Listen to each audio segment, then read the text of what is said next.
Spoštovane gledalke, spoštovani gledalci, lep pozdrav iz deževnih Radelj, kjer je pred nami tekma 11. kroga in sicer obračun med domačo ekipo Radelj in pa gostujočo ekipo iz Črne na Koroškem, ekipo PC. Upravičiti že na samem začetku tega srečanja. Podatok na prvo vratnico, lepa podaljšana žoga in Peca zdaj vodi z rezultatom 1-0.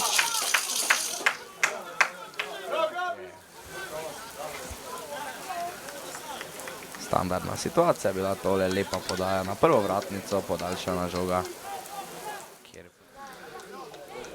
22. minuta teče, sodnik Jezeršek je Biolu dal znak, Biol je streljal po sredini, v napačno smer je krenil Timotej Antolič in v 22. minuti so nogometaši domače ekipe preko 11 metrovke.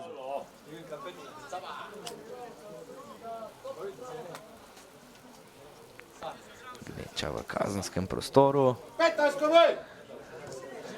Visoka žoga na prvo vratnico, do strela je prišel tam številko 15 Andraž Vrabič, ki je neoviran prišel do strela in v 34. minuti žogo poslal od vratnice v mrežo Nika Kegla in ponovno v vodstvo popeljal ekipo PC.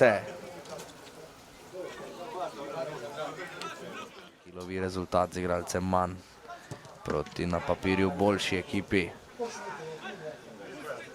Jasno, nikakor pa jih ne gre odpisati. Priložnost sicer zdaj za Peco, do strela je prišel Matic Obertan, še enkrat in rezultat je 3-1, zdaj pa mislim, da dvoma o zmagovalcu skoraj da ni več.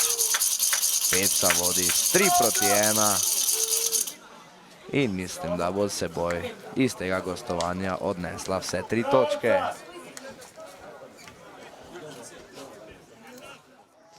Ja, že od začetka se je videlo, da smo boljši nasprotnik.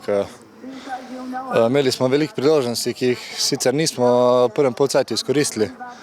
Potem smo videli, da so oni padli v igri, da smo imeli žogo, da smo bili boljši nasprotnik.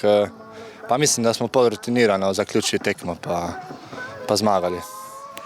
Ja, najprej igramo tekmo po tekmo, pripravljamo se na vsako naslednjo tekmo, ne gledamo toliko naprej.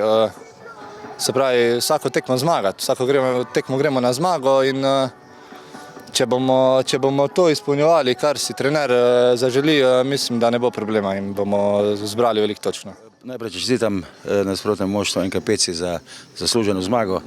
Seveda, če na tekmi dobiš 2 zadetka iz standardnih situacij, to malo podere, nekako bi rekel psihološko moštvo.